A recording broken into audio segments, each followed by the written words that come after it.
All of a sudden, my husband wants to break up with me. Divorce. So, he wants me to go talk to his lawyer. Well, you know what? I wasn't really feeling our relationship anymore anyways. We were starting to fall apart, and it's been going on for a while. Well, I started to go to his lawyer's office, and the second I get there, the lawyer looks me in the eyes and says, "Are you really his wife?"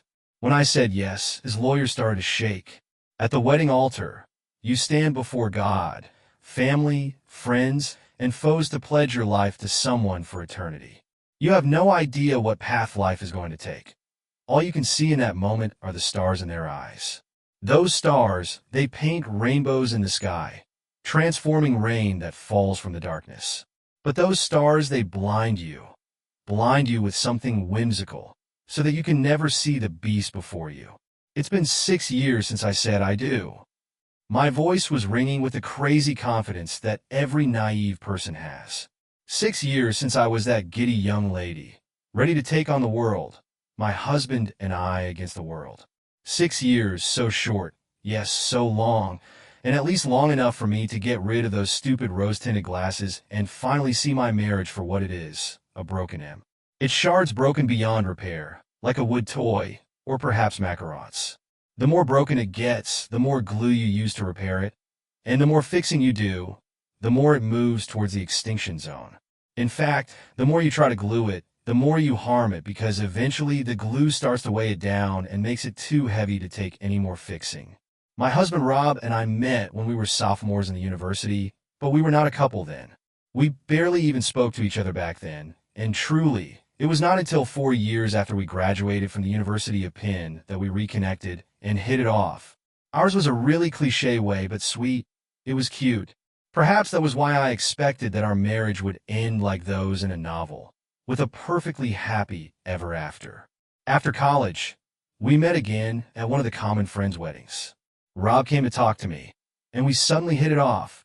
The punch in our hands only made things better, because soon we were laughing so loud and making a fool of ourselves on the dance floor. After the wedding reception, I landed in his bed, and that was a start of something beautiful, at least that's what I thought.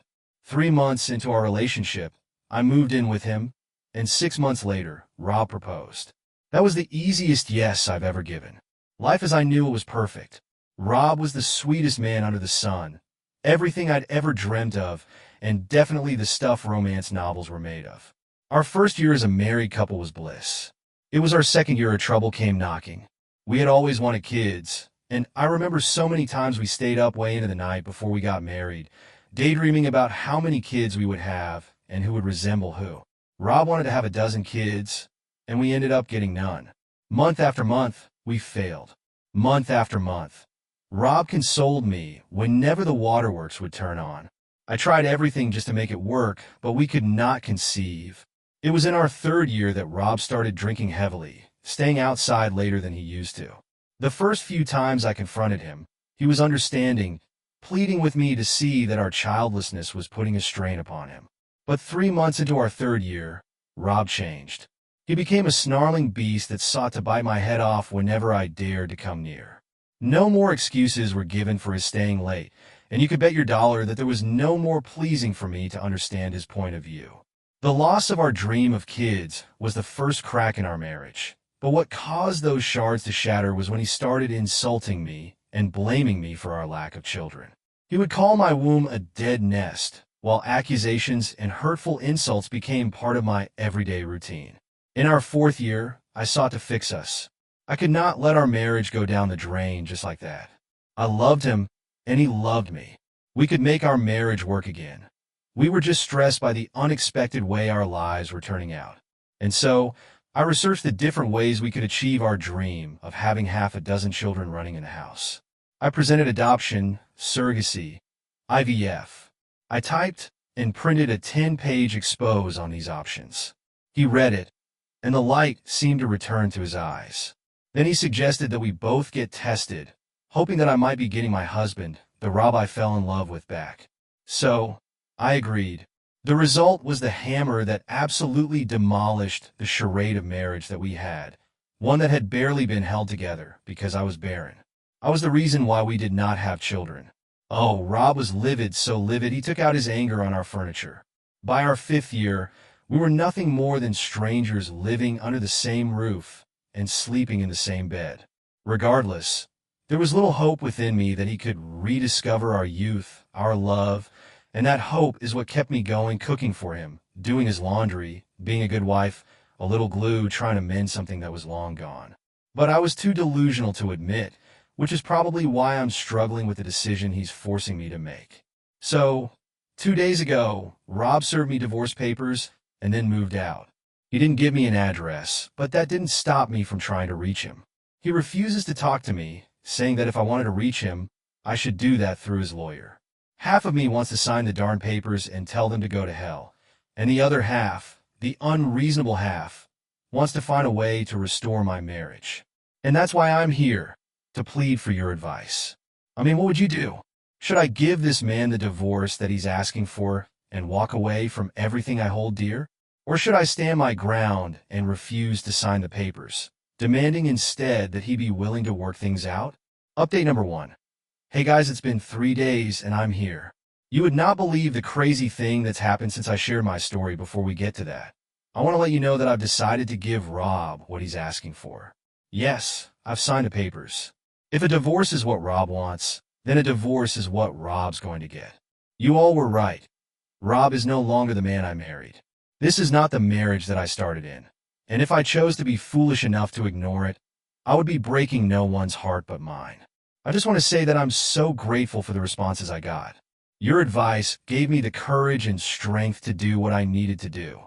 I'd be lying if I said my heart is not crushed or that I'm not fighting tears as I write this. But I think that it's because finally I can grieve the loss of my marriage as well as the woman who got lost in the course of the past 6 years. I can finally let the tears run over how messy my marriage has crashed. I can finally look back to our dating days in the first year of our marriage and see them for what they were, the good old days and nothing more. I can finally admit to myself that there was not an absolute way the younger me would have known the kind of monster Rob would turn out to be later in life, and finally forgive myself. I can finally get started on this path they call healing. Now to the crazy thing that happened yesterday. After signing the divorce papers, I made my way to Rob's lawyer's office to submit the papers so that I could finally move on with my life. Rob's lawyer, Ted, has a very pleasing face, the typical neighbor next door kind of dude. And when he spoke, his voice had a comforting lift to it that I was immediately set to eat by. A reason that perhaps, with the kind of person I was perceiving Ted to be, this divorce would not be a messy affair. But that is until he asked who I was, and I replied that I was here concerning the divorce Rob was filing for.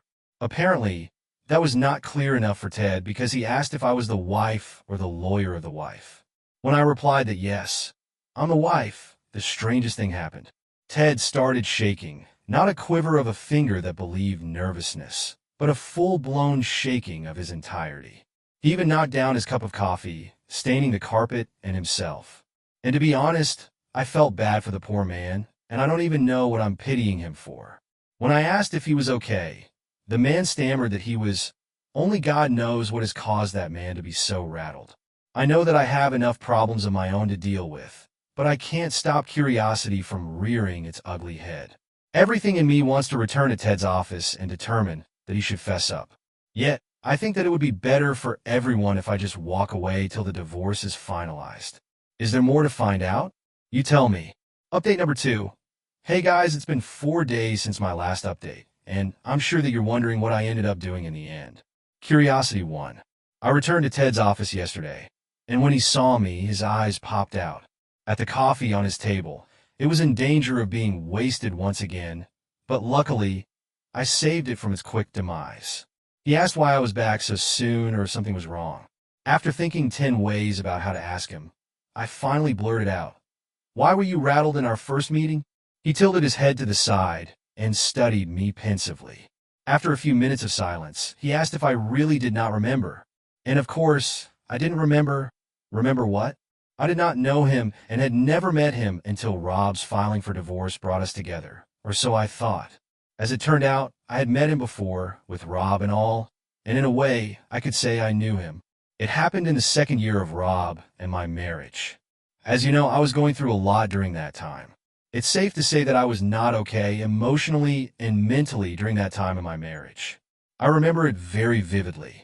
It had been one of those days when it seemed like the house and my failure wanted to swallow me whole.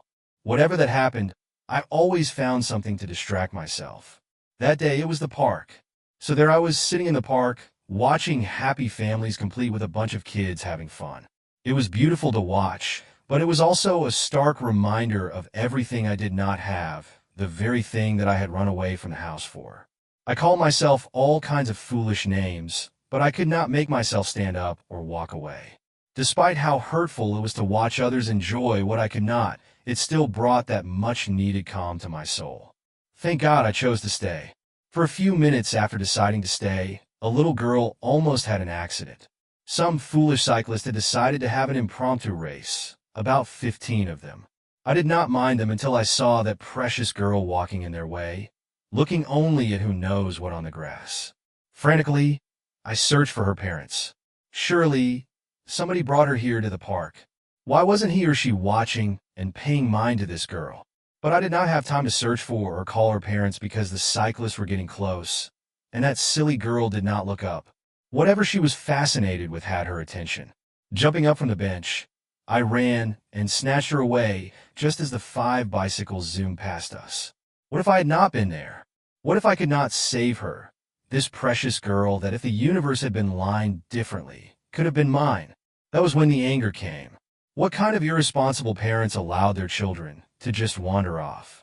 In my anger, I wrote a note to her parents, admonishing them to pay better attention to their kid. I returned her to her playmates and did not stop watching over her until a man came to her, a man that she called Daddy, a man who, by the way, is Rob's lawyer, Ted. He went on to say that he owes me his life because if not for my notes, he would not have found the strength to climb out of the dark hole that he was in just 4 years ago. Do you know what that means, guys? I can use his gratefulness to my advantage. Get him to give me the better end of the deal, convince him to let me in on a certain thing like where Rob was hiding or why Rob is helping in the divorce. You might call me all shades of a fool to consider such, but I deserve to have closure, don't I? Update number 3. Hello guys, it's me again. It's been 6 days since I discovered that I actually knew my husband's lawyer, or should I say ex-husband. Despite the advice not to, I want to see Ted to ask him to help me with Rob. Perhaps you're all right, and I'm being foolish, setting myself up to be let down and hurt by the truth. The truth is that I need to know. After giving that man 6 years of my life, I deserve some darn explanation. It's not like I'm trying to find a way to get them back into my life. I admit that what Rob and I had will no longer be, and I'm okay with it. But after everything I've invested in that marriage, I did not deserve to be walked out on without so much as an explanation. Most likely, the answers I would get would break me, but I'd already factored that in and was ready to take whatever I find as is. So, 2 days ago, I went once again to see Ted. I reminded him of what he had told me a few days ago, that he owed him his life. Then I let him know that if he wanted to repay my good deed, he should help me get answers concerning Rob. About that lawyer's integrity, Ted replied that unfortunately, he could not betray his client's confidentiality. It's not like I wanted him to betray his client's confidentiality. Not exactly. I just wanted him to throw me something, anything, no matter how much I begged and pleaded for his sense of right and wrong, and try to make him see through my point of view. The stalwart refused to budge, not even to meet me in the middle. And I know you're probably thinking it was a sign that I was never meant to know. At that point, I agreed, especially when, as I stood up to let myself out, Ted softly told me that the only thing I needed to know was that I was better off without Rob.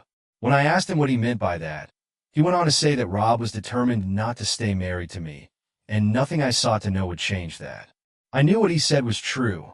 I knew my marriage was defeated, and there was no resurrection for it. But he did not know that. He thought I still wanted Rob. So I asked him back how he would feel if someone had invested his time, money, emotions, words, thoughts, and love for as long as I have, and Rob suddenly just got up and walked out of his life without being honorable enough to give an explanation. I asked him if he would just settle without never knowing, not even trying to understand the why. I did not wait for an answer from him. I just walked out, realizing and coming to terms with the fact that I may have to settle with never knowing. Why is it so easy for Rob to walk away from our marriage without a backward glance? Apparently, my questions made an impression on Ted yesterday. He called me and said that he was calling as a friend and not Rob's lawyer. After exchanging pleasantries, he finally went to the reason for his call. He wanted to tell me why Rob is dead set against remaining married to me. As it turns out, Rob has been cheating on me. According to Ted, Rob's extramarital affairs have been going on for far too long, and he's finally tired of pretending to me and playing house with me. The news did not come as really a shock. It made sense. All the times that he stayed out late, he had been spending it somewhere with someone. And then there's the fact that before Rob and I got married, my friend had mentioned to me that Rob was not the settling type. However, I thought that if he was in love with me, he would change. Guess I'm the one that ended up the fool. I'm glad to know, in a way, that nobody likes to know that she had been lied to and cheated on, but in a bigger way, yes, I'm glad that I finally know. Well, did I cry? Yes, I cried for years. I thought Rob was mine, but he wasn't. I cried for the disillusioned me that had just gotten more disillusioned. I cried for not seeing what my friend was talking about fast enough to avoid the nightmare my marriage became. Now that I know all of these, my next dilemma is, what do I do next? Because, well, how do I say this? Rob must pay. Update number 4. Hey guys, these past 3 days have been the worst, craziest, overwhelming, distraught, humiliating. I don't know what adjective to pick in all honesty. All of the above describes what I've been through these past few days. Yesterday, Ted came to see me, and I was surprised to see him. We were not exactly friends, because after his call, I had believed that would be the last I would see him, at least until the divorce is finalized, and that would be in an official capacity. I asked him what brought him to my house, and his answer was not something that I had been expecting, not even in a million years. He told me that after I left, he had a hunch, a crazy, bizarre feeling that made him look deep into Robin's marriage. A little digging here and a little unsuspecting questions there, and he had all the facts that would end up in my whole world and turn everything that I had always believed about my marriage on its head. Remember when I told you that Rob and I always wanted children, and how I'm the one to blame that we have none? Well, Ted revealed to me that that was a lie. I was not the one who was at fault. Rob was the one who couldn't have babies. Ted was talking with Rob yesterday morning when Todd randomly asked Rob if he wasn't scared of fathering so many children with a number of women that he slept with. Ted told me that Rob had laughed and made a coarse joke about him never being more grateful for an inability in his life. Just for clarity's sake, Ted had asked him if he could never father any children. Rob laughed and went on to say that the greatest joke was that he had convinced me to believe that I was the reason why he didn't have children. That fool of a woman almost cried herself to an early demise, Rob's words. I'm the fool. My heartbreak, tears, and struggles were all jokes to the man I thought loved me. I asked Ted if he knew that Rob had taken us to the hospital to get tested. Ted nodded grimly and went on to explain that the doctor we had seen was a man who would do anything for the right price, including falsifying medical reports. Guys, I've lived over 2 years of my life based on a lie, and that's not even the worst of it, he said. Ted discovered that Rob never planned on getting married. But then he got curious because all his friends were claiming that it was the secret to happiness, and so he decided to try his hand at marriage. 6 years of my life.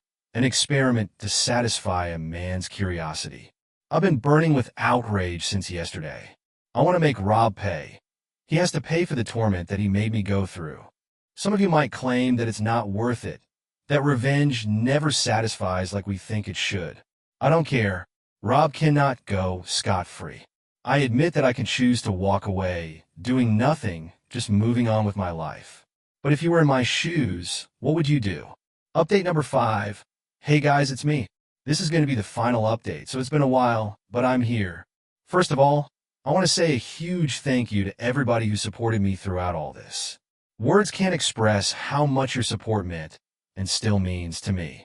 Ted, along with a couple of you, agreed with me that Rob deserved revenge, and so together with Ted, I came up with a perfect payback. Ted informed Rob that he would like to see the both of us, and Rob, obviously thinking that the divorce had been finalized, showed up for the meeting. Guys, would you believe that when I arrived, Rob did not even spare me a glance? Not even a hello made it past his lips.